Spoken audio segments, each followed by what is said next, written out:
สบายดีมา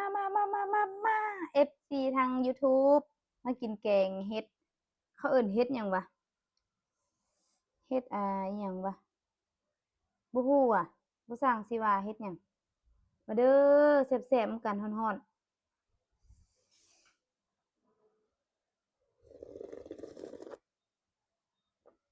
ๆอาหาร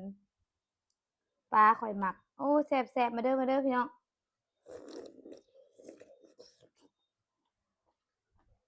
อืมเฮ็ดโคนสิวะเขาเรียกอยู่ฝั่งลาวคือแบบบ่มีฝั่งไทยก็เรียกเฮ็ดโคน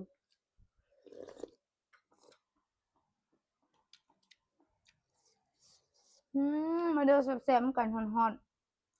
ๆบ่ใส่น้ำยานางเด้อ แกงธรรมชาติน้ำใสๆมักแบบนี้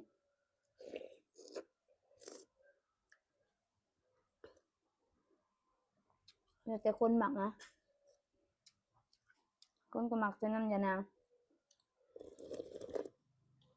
อืมแซ่บๆมาเด้อพี่น้องอืมคือเฮ็ดปวกเลยล่ะจังแม่นเด้อคำใหญ่ๆพี่น่ะ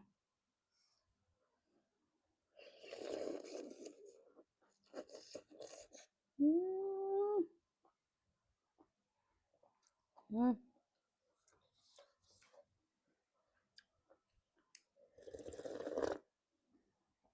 อืมมีลูกโดดพร้อมอืม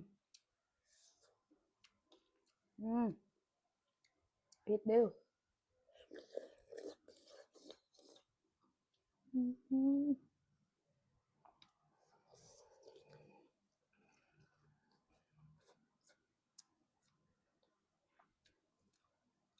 คล้ายๆคือเฮ็ดเฟืองเฮ็ดฟาง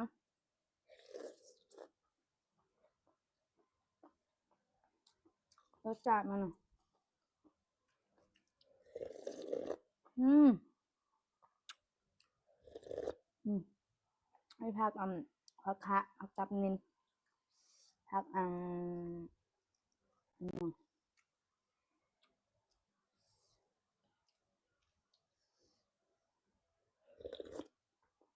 อืมลูกโดดเผ็ดเด้ออืม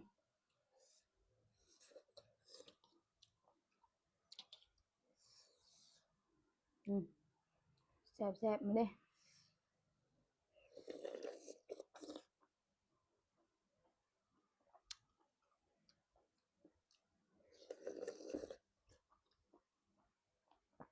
อืม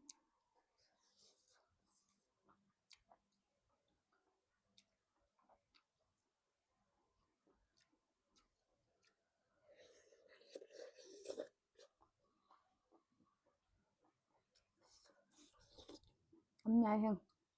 เผ็ดฮ้อนอืมราคาค่อย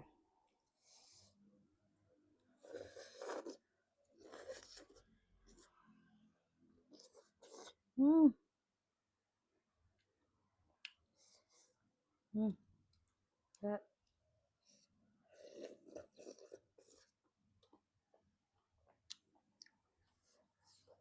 บางคนก็เฮ็ดข้นๆคือแกงหน่อข้าวเบื่อก็ใส่อยู่ค่ะบ่ใส่หลายเอาน้ำใส่บ่ใส่น้ำยานางอืมอืมอืมผักอยู่ข้างลมจุกๆอืมผักคะฮ้อนๆอืม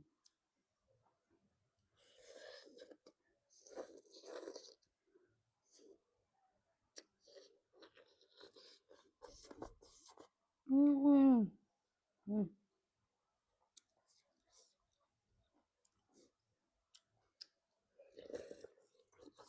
อืม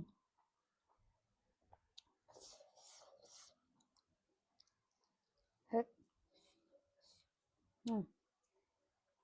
แซ่บอยู่เด้อพี่น้อง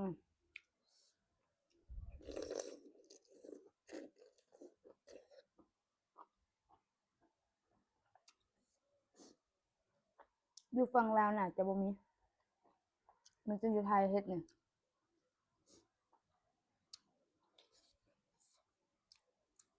บ่ได้กินเฮ็ดธรรมชาติแล้วกินเฮ็ดปลูกเอา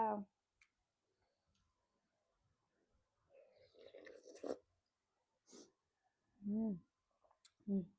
ผักที่ปลูก